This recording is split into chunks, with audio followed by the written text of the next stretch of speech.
Good morning, everyone. This video is just to do a brief review of class expectations and policies. We talked about the expectations for this course and the policies that guide how we govern and move along in the course in a video posted earlier at the start of the course covering the course syllabus. This video, again, covers some of those key course policies and expectations as it relates to assignments as the syllabus. However, it goes into a little bit more detail on how we're going to move along and also really outlines what students can expect from me, your instructor, and also what I expect for students throughout the course of the semester. So again, this is more of a review of key areas listed in the syllabus, but also provides a little bit more depth in terms of expectations related to assignments. Now that students are acclimated to the course, feeling a little bit more comfortable, this is a good time to, go over some of the expectations in the course as more of a review and reinforcement of expectation. As many of you know, my name is Dr. Cross. I will be guiding you through your learning and understanding of the course content. How do I guide students? In this course, we do a lot of reading assignments, and these are selected reading assignments for the course. These reading assignments are selected in the course syllabus by the faculty of Howard University School of Social Work. However, there are also supplemental readings that are added to the course. These readings help enhance the required textbook readings, right? And so I guide you through the content that you need to know through uploading different various reading assignments, okay? A lot of the work and the readings that you're doing in the course are meant to prepare you to be professional social workers, right? And so that's why it's very important that you engage in the required readings and make sure that you thoroughly understand and master the information that is listed in the required textbooks. Again, supplemental readings are also added to the course website to help with your learning and hopefully demystify some of the concepts that you're reading if you find that they're a little bit challenging for you. My goal is twofold here, not just for you to understand and learn the content in the course, but also to help you get acclimated to the culture of Howard University, and particularly the School of Social Work. So again, preparing you to be professionals and also hopefully I'm teaching you some skills to improve your ability to be a proficient student at Howard University School of Social Work. Howard prepared social workers, to be exact. I make sure that I'll be responding to students' emails. I try to send announcements out sometimes once or twice a week, usually at the start of the week, just to give you a quick overview and reminders of things to think about for the week, housekeeping stuff, any things that you need to know about your assignments, and again, just to keep everyone supported and on track. But you're not limited to just hearing from me. You can also send me an email, which many of you have. Many students do. Please allow at least 2 business days for response. And if it's a Friday, you may not receive a follow-up until Tuesday, potentially. Now, I may most likely respond to your email before then, but please allow. If you don't hear from me in 2 business days, please send me another email. Sometimes the emails go to junk or the spam folders, and usually that means I didn't receive it. Or sometimes they get lost in email threads as well. So please usually allow 2 business days. The other important piece to allowing 2 business days is if you need an answer to a question right away, please don't wait to the last minute to send the email because it could take up to 2 business days to respond to. But you're not limited to sending emails out. I've also posted times in which students can meet me live through VO. As you all know, we use Blackboard Collaborate, and you'll see a little icon every week for Blackboard Collaborate, where it'll be our VO, virtual office. This is the preferred method to contact with me because I like to see you all. I like to talk to you. I like dialogue with all of you all, and VO provides that opportunity to have back and forth discussion. Or emails are also good too, but they tend to be one-sided and they're not in real time. So for real-time productive discussions about the course, assignments, readings, any questions that you have, virtual offices already are there for you every week. But again, please understand that that is not the only way to get in contact with me. If you need a one-to-one meeting, you can send me an email and I can definitely set up a individual Zoom with any student if they have any questions or comments or would like to talk about things. Um, I want to make sure that you realize that you have plenty of ways to get in contact with me. Virtual office is one, email is one, but also in the course syllabus is my cell phone number listed. Rather than just calling me, and I would not know who it is calling me because we have many students in many courses all over the um, United States, by the way. So very different area codes coming through my phone. So I always recommend that students always shoot me a text message before you call and identify yourself as a student. That way, once I can identify your phone number and know it's a student, when you call, I'll know it's you. I do prioritize calls or text message from students, and that's how I need to know it's you. So please make sure you use all these different many options to get in contact with me. But again, please be mindful that for the most part, a lot of my communications will most likely occur during normal business hours, Monday through Friday, 9 to 5. Sometimes you may get earlier emails from me because I tend to, be up and working early in the morning. But just FYI, really try to communicate more during normal business hours. I also can be available in the evening, and I will also be scheduling virtual offices in the morning, afternoon, and in the evening times. But this is and I do realize that these evening times may be outside of normal business hours, but that's normally just to give students more access, especially if they work and then the evening time works better for them. So I'm more than happy to meet with you, meet with groups, meet with any students outside of office hours. But we should plan and make an appointment to do that. I try to offer different formats for you to learn and engage with the content in this course. As you can see, we don't rely just on the required textbook, though that is our main source of content and information for the course. But I also try to include other, copies. I will sometimes upload chapters and books. Sometimes I will use websites, journal articles as well, YouTube videos on content, webinars. I also provide links to those as well. And so again, this is just to get you thinking and helping students maximize various learning methods and options with them. I do know that some students do really good reading content in textbooks, but sometimes there may be certain content or some chapters that may be a little harder to digest and understand. And that is why I offer the different options such as the PowerPoint presentations, videos, movies, webinars, clips, etc., etc. Again, all these are different formats to help engage you with the content in different ways. And it's similar with the assignment. You have written assignments for this course. Sometimes you have group assignments. All these things are for students to maximize their area of strength. I do realize that some people are stronger readers, some students are stronger writers, some students, are better with visual representation or presentations of content. And so the course is meant to mix up the different ways in which students can convey that they learn and understand the concept. And we also, again, use discussion boards as well. This is for students to engage with each other about the content, and you can also see what other students are thinking about when they're reading the readings for that week. So again, students aren't out there alone. You're not out there reading and left to understand the course content. I'm reviewing the discussion boards, and if there's students are listing information about the reading that they're off track, I will put content comments in the content section of the discussion board if that happens.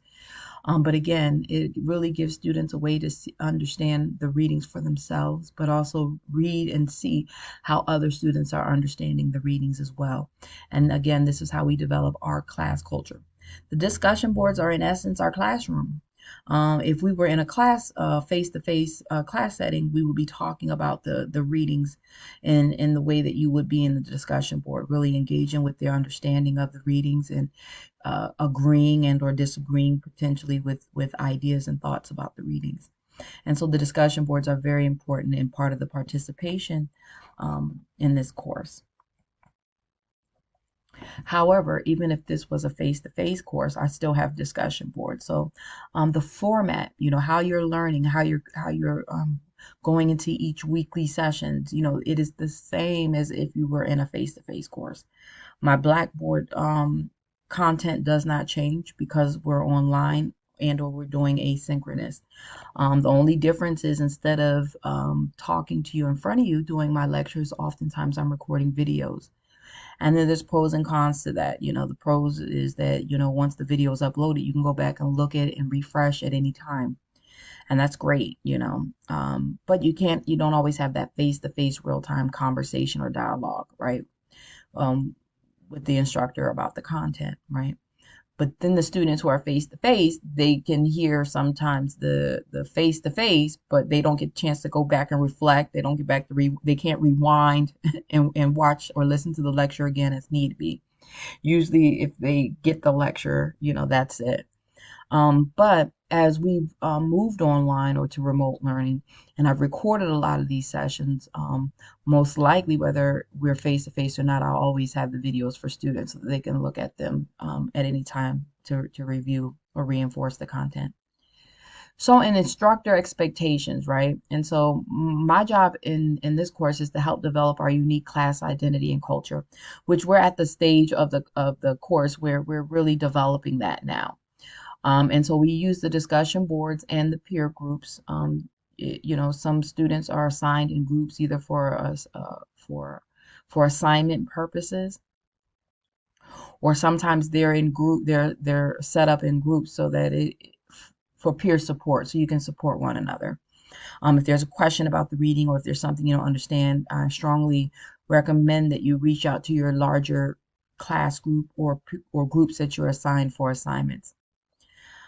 Um, the other thing you can expect is for me to always keep you updated to things going on in the course, keep the flow of the course, hopefully remind you of key dates or assignments. And I do this again using our course announcements. I at least send an announcement out at least once a week. Sometimes it may be two or more if I get more information that I wanted to share. Some of the things, again, reminders about assignments. Sometimes I may do housekeeping things, reminders about assignments through Blackboard. Um, Try to bring back any questions that I may get from other students that I think that other students might benefit from. I may use the announcements for that as well. So again, please make sure you're checking your announcements regularly, at least 2 or 3 times a week, right? Also, same with the Blackboard content. Always check because sometimes I may upload additional videos in a given week. But usually that's because I'm getting information or feedback from students, and I want to make sure you have what you need to be successful in the course. Another thing you can expect from me is to help direct students to appropriate departments or people um, in any particular areas that you're having difficulties. So if you reach out for me, most of the times, hopefully, I'll have the answer for you. And if for some reason I don't have the answer for you, I will make sure I send you to the person in which to get your needs met. Okay.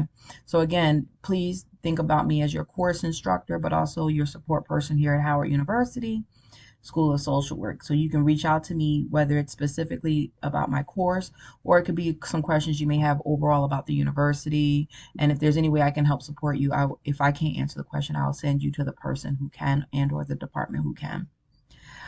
You can also expect for me to provide your grades in Blackboard, help you guide the Blackboard process as much as possible, provide feedback on assignments. I usually have assignments graded and feedback provided on those assignments within a week. So please, after about 1 week after submission, expect to have your assignments or give me up to a week after you submit them to get the grades in with the feedback, okay? There are some times where things may come up and I may not be able to turn the feedback and the grades around within a week because there's different things that go on sometimes on the university level, or sometimes I have local or national conferences that I'm attending. Now, for the most part, a lot of them are online. I also deliver a lot of trainings as part of a grant for Howard, and sometimes I do professional development trainings. And sometimes in those other duties, depending on what's due or what I have to do that given week, it may be more than a week. Those are usually rare situations, but if it's going to be more than a week, I will usually post an announcements to let students know that the grades or the feedback is coming. So if I'm ever late in not submitting your assignment grades, if it's longer than a week, I usually will notify students so you'll know. Um, I also refer students for midterm advisements. I talked about this earlier as well.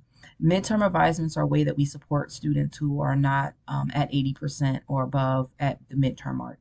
Usually after the first major assignment is graded, you would have had also maybe some discussion boards completed. So it's usually an average of your first major assignment and your discussion boards. You want to make sure you look at your weighted total for your grades. And if you see that you are below an 80%, even at 79%, most likely you're going to get a midterm advisement. That is an email sent to your advisor to follow up with you on your courses. So all of us as instructors must submit midterm advisements for students. So you may get one for one class, or you may get midterm advisements for more than one class. Again, this is not a punitive process. This is meant to be a supportive process at the midterm period so that we can help you and support you and turn around any concerns related to your grade average. And so then we can use the second half of the semester to hopefully pull out that grade point average to meet the expectations or requirement of the Howard University School of Social Work. Please consider me as a resource for you, and as a support for your academic progress, as well as your overall success at Howard University. Um, so again, student expectations. Okay, so this is the expectations that I have for you. I expect students to become the master of a Blackboard. So that's my Yoda icon here, right? So I want you to be the ultimate master of Blackboard. You need to be proficient on the content that's in it, but also know how to comfortably navigate it, your groups, your viewing your rubrics, right? Looking at your grade book, knowing what your graded GPA average, setting up notifications in Blackboard, making sure your email is up to date. Also be aware that in Blackboard you can also include an alternate email so that announcements can come to your Howard email or an alternate email if you want. There is a lot of functions that can be utilized in Blackboard, and I want you to master them and know how you can customize Blackboard to fit your needs. Please consider uploading a picture, in your profile on Blackboard. Blackboard has a profile setting where you can upload a picture. This is very helpful for remote learning purposes because it helps me put a face to a name.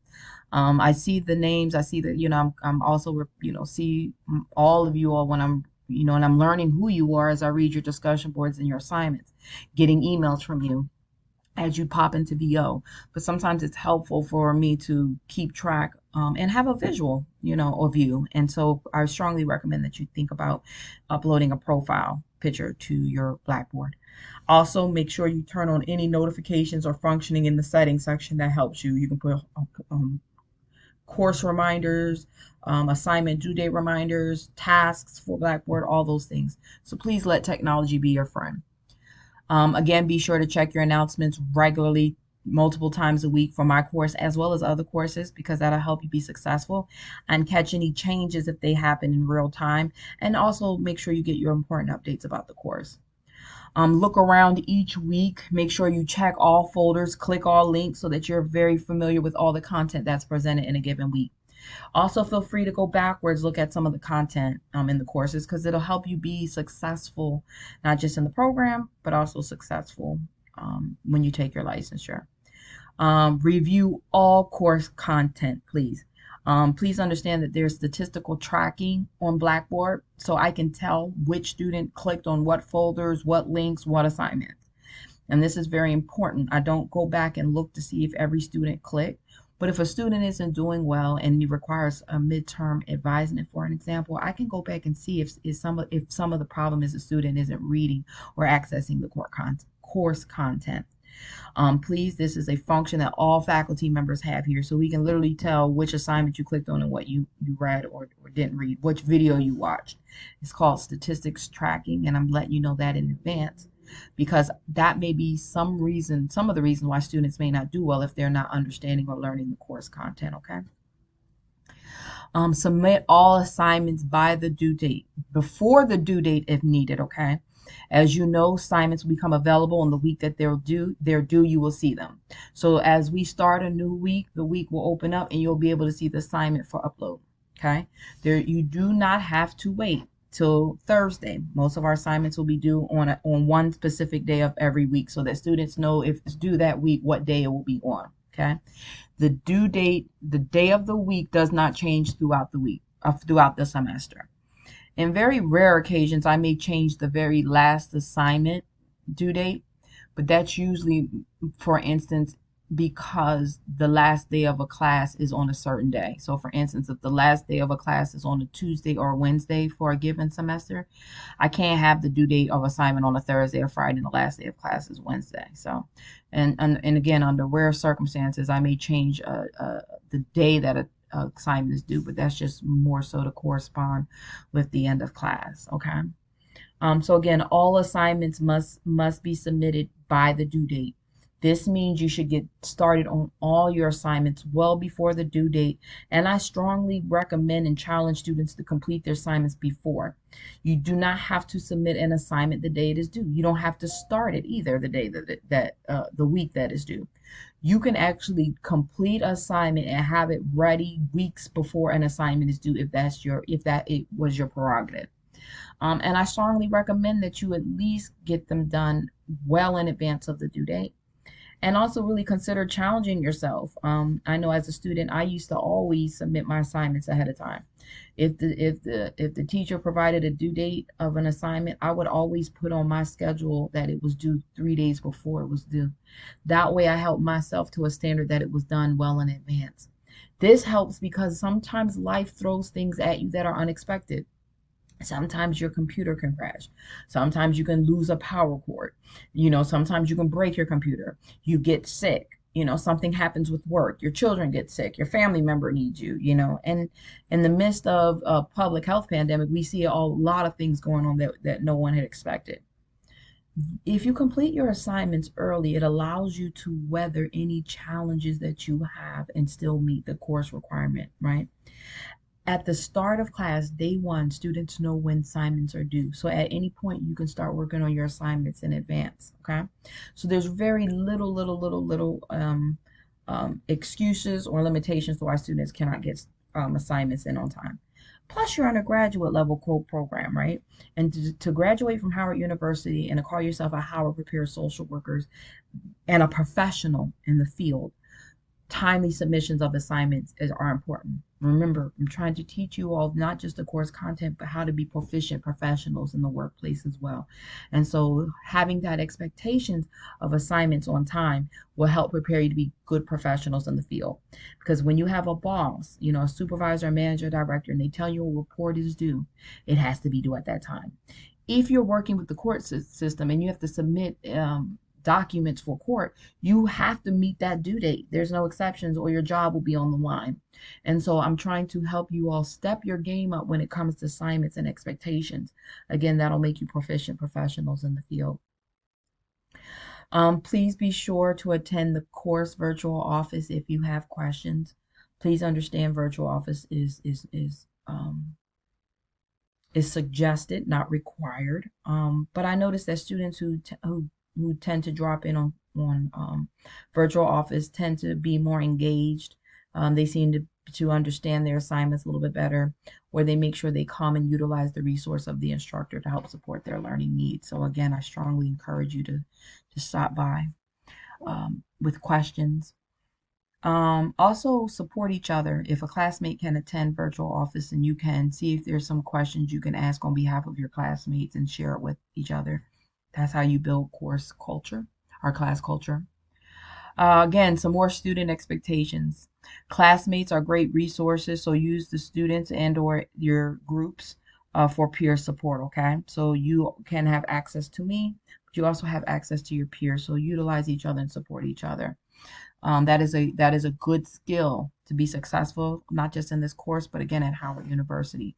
Students who do really well in the program really utilize their peers as support as well as the instructor. Again, customize Blackboard, uploading a profile picture, adjusting your user setting to work best for you. Be mindful that, our discussion boards are our classroom space, our class space. And so be respectful and professional in your discussion with each other. Make sure you respect your colleagues and your peers. Integrate your experiences and learning in the field to all your coursework. One of the best ways to understanding the course and the concepts and learning the course is by applying your experience that you're learning in the field.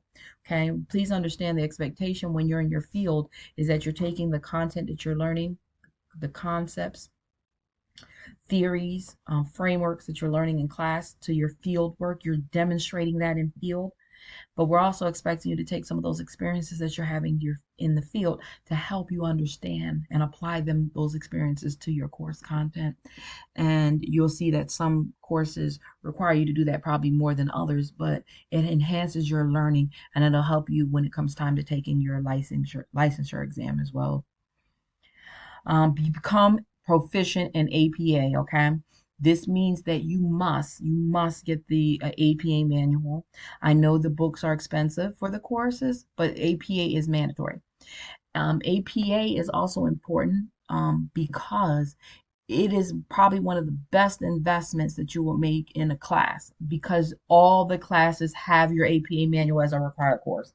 There is no book in this program or any program that any course that uses the same book. There's very rare that a course will use a same book. You can maybe have the same book for maybe one or two courses in a program, but it's very rare to get an opportunity to have one book that you use for all your courses, and APA is that book. Okay, so APA is the only book I can honestly say that is on the required reading list for all your courses. And so at about 20, 25 to $30, that is probably the most biggest bang for your buck, okay? The other thing is that APA in a graduate program is important because you will deduct points. You'll get points deducted for APA, right? And those points add up to mean your overall grade. So if you would buy the required textbook so that you can know what you need to know to pass the class, you should also think similarly of the APA manual. You should purchase it so that you can maintain as many of the points as you can get, especially when it comes to major assignments and more points can be deducted for APA. That impacts your assignment just as well as your other course books. So it impacts your grade directly. So make sure that you have the APA manual and make sure that you have the most recent edition of the APA manual. If you're using an older edition, it will be wrong. Okay, they update that manual every year, and in order for you to buy it, they make changes. That means if you're using the old manual, you're using an older APA style, and it will make it wrong, and points will be deducted for it. Students also like to rely on websites for APA. It does not replace knowing APA because you need to be able to look at it and see how APA is being formatted on the website to see if it's a current edition or an old edition. So even though websites are helpful, they tend to be helpful as supplement to the manual, not in replacement of the APA manual. Same thing occurs with course citation software. A lot of students love using course citation software. Problem is if you don't know APA and you're not familiar with it, in the newest edition, if your course citation software produces citations and references, oftentimes they're not right and you would not know it. But if you know APA and then decide to use a course citation software to help with your effectiveness or efficiency in your references and citation, at least once you import those citation in your document, you'll be able to catch errors. So a lot of times students are using course citation software, it's formatting it incorrectly and they are unaware of it and they're still losing points. So please, these tools such as using other websites for APA and using course citation software, they're good, but they're not good in terms of replacing the APA manual. So please make sure you have it. APA manual is also effective because it teaches you how to do other things in there, such as how to cite other things rather than textbooks and readings, but PowerPoints, videos, YouTube videos, data sets, etc. It also has information on how to do annotated bibliography, etc. So it's a very valuable resource for writing. I strongly recommend that you utilize it. It also goes a little bit deeper and makes you know when it's appropriate to cite and how to go about citing. And so again, it is very important. Last thing I'll probably say about APA is very, very technical. It's something that you just can't know. You really have to study it as an independent learning experience, okay? And it's one of those things where you learn more when you apply it. So please get the APA manual. Make sure you're using the most recent edition. Other things I want you to think about using for resources here is the help desk, student services, and other Howard University resources if you need them. Help desk are here to help you if you have any kind of technological problem with Blackboard or your email, etc. Okay. It's why I also encourage that you start your assignments earlier because in case you have some kind of a problem or challenge, it gives you an opportunity to reach out to help desk, get the problem resolved, and still meet the deadlines for your assignment. Special student services if you need special accommodations or any type of extra support. If you're having any kind of personal challenges related to education, please make sure you reach out to student services. They're there to support you. And also other resources here at Howard University, such as the Counseling Center, for example. There are a lot of resources here. Make sure you're aware of them and you access them as needed. Again, APA formatting is so important. There are many schools that feel like students should not graduate if they haven't mastered APA format. Okay, that's part of the process. When you are in your work settings, you may have to write a report, write an article. You may have opportunities in which to write. And the expectation is if you have a graduate degree from a accredited program that you know APA formatting because the belief is that how did you finish the program? How did you complete it without knowing it? And so also know that your peers in the field when you graduate from this program will have mastered APA format. So we hold our students to the same level and accountability of knowing it and being proficient in APA formatting. When a teacher says you can't use Wikipedia as a reference, so you use the reference from Wikipedia as the source. Modern problems require modern solutions, okay? So again, we're asking students to really think innovative, think out the box, think about your sources that you use, make sure they're reputable sources, okay? Think about ways that you get what you need.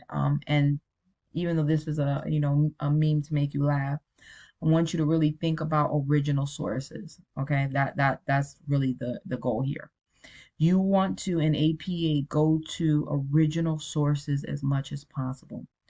A lot of my PowerPoint presentations and videos that I upload are from the content from your textbook, okay? So instead of citing a PowerPoint, instead of citing a video, you want to cite the required textbook because the information that's being reviewed is from the textbook. Okay. Think about,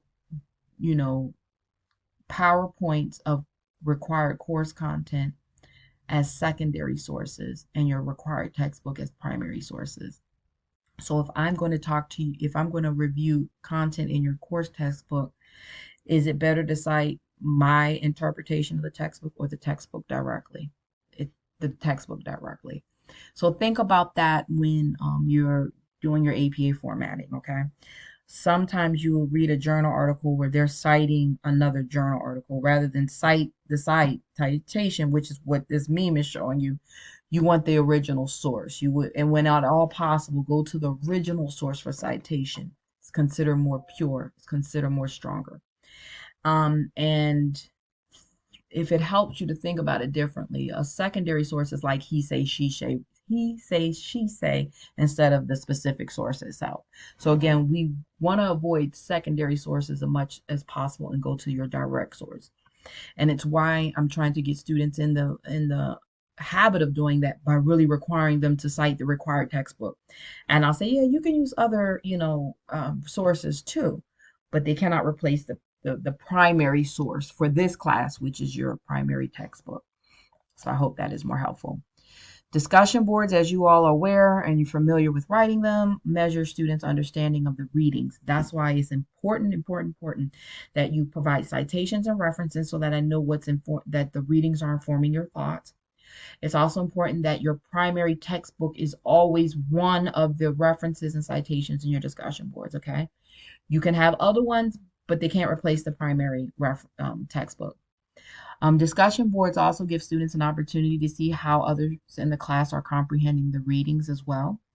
And it is similar to a live class environment, as I already stated. Students can share ideas as well as discuss contents.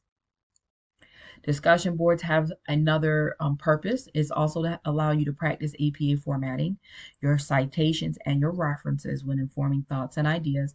And this allows me to catch students, help correct them, and provide them support in APA, and sometimes reach out to them directly if needed to help them with APA before we get to the larger assignments where more points are deducted for APA. And you can also look at the discussion boards and see how other students are citing and referencing in APA. I caution you to use what other students are doing because it's not, especially if you don't know APA format, because you may be copying somebody or using their formatting style and theirs may not be correct either. But it still can give you an idea what other students are doing related to APA. Wednesday original posts are due. Me waiting for my classmates to post in the discussion board so I can submit my 2 mandatory comments. And I know how, and I get it. And so for this course, we always have our original post due on Wednesday. And the reason why that is consistent is to give students opportunity to have posts there in order to reply, and so this holds everyone accountable for the original post. That way students know that they can comfortably go into their discussion boards anytime after Wednesday, and there should be more than enough original posts for them to content, okay, original posts for them to comment on. Also, make sure that when you do your discussion boards that you are making sure that you read the prompt, you answer the prompt directly, make sure you're answering what is being asked in the prompt, and make sure that you review the rubric and that you're getting your points as it relates to replies, word length, content, and APA formatting.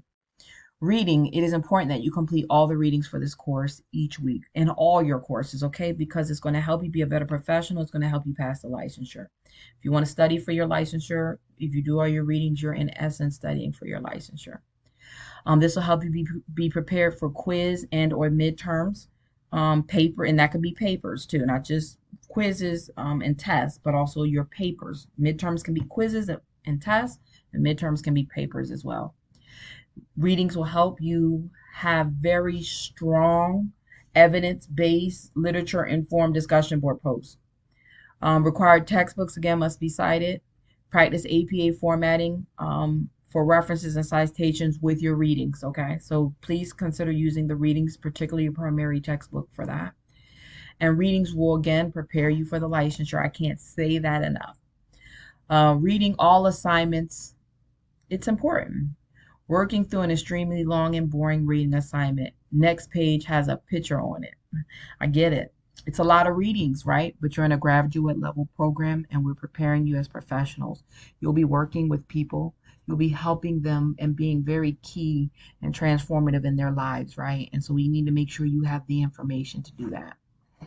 I know that some classes have way more reading assignments than others, but again, that's what it means to be in a graduate level program, and the goal is to prepare you as professionals. Assignments, similar to your discussion boards, assignments help measure your understanding of the readings. Assignments give students the opportunity to apply what you are learning from the readings, lectures, and the discussion boards in your work. And use every opportunity to demonstrate understanding and knowledge of reading and course contents to earn maximum points. And this is important. Your discussion board is a mini paper, okay? It's a small paragraph, right? But you are writing about content that you're learning in your course, and you're citing and you're referencing, right? When you write the paper, I want to see just as much integration of course content and readings in your papers. So every paragraph in your paper should look similar to a discussion board post, if that makes sense. You want to make sure you're responding to the assignment questions, but you also want to make sure you're showing that you're understanding the information in the textbook. Assignments are not meant for you to give your opinion on a subject matter. Assignments are just another, your major assignments are another way to show the instructor that you are understanding the readings. So you want to cite your required textbooks as much as you can in your major assignments, okay? How much is enough? You can never cite too much, because that's like saying, you're showing the professor too much that you understand the reading. You can't show a professor too much that you understand and know the content. Matter of fact, the reverse is true. The more you show that you know, the more that you show that you understand the remits and the assignments and the readings, that it guarantees that you get the grade that you're looking for in a course. Okay, so use every opportunity to demonstrate understanding and knowledge of readings. This also means your PowerPoint presentations too. You want to make sure that you're referencing course content and demonstrating that you understand it. And every assignment is an opportunity to show the instructor that you know and you understand the concepts learned in a course in a given week and up until that assignment was due. You want to show that you are proficient in the content. I also want you to consider keeping a portfolio of all your assignments as a study guide for the licensure exam. I would also say the same thing as for your required textbooks. I know a lot of students sell back books, rent books, don't keep books, and it's a personal decision. But those required textbooks are helpful in terms of your study guide. There's concepts, articles, PowerPoints, things from our lectures that can help you. Please consider keeping a running library of content. That way you can use it to study for your licensure, okay? So again, I can tell you right now, I have all my books. I don't have every book I have for college, but the ones in social work, my required textbook that are probably so old right now, you can't use them for anything. I still have my social work books. And I always kept them. I thought I was going to use them for the licensure, and I did use them to refresh on some of the licensure, but I still have them.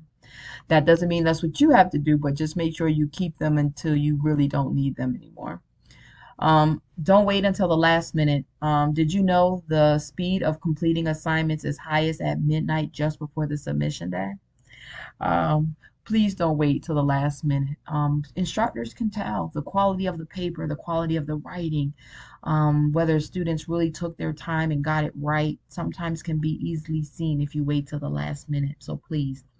Plus, this is a graduate level program. Oftentimes, the difficulty level and the length of the assignments do not allow for you to wait till the last minute. The other thing is, what if you get stumped? What if you have a question? What if you're unclear? Right? And then you email a instructor that says, give me up until 2 days. I may respond in 5 minutes or 5 seconds, but I have until up to 2 business days to respond. And so if there's any kind of lag time, you want to not wait till the last minute, okay? Especially when it comes to assignment and assignment questions. You want to give yourself time to do the assignment. If you have questions, reach out to the instructor. You want to have time to get the feedback from the instructor and incorporate it in your paper. And you can't do that if you wait till the last minute. And so I hope this review is helpful for you. Again, we really go into the weeds here in expectations for that you can have of me as an instructor and expectations that I have for you as a student. As with everything, you know how to get in contact with me, and I hope this review of class expectations and instructor expectations was helpful. Thanks.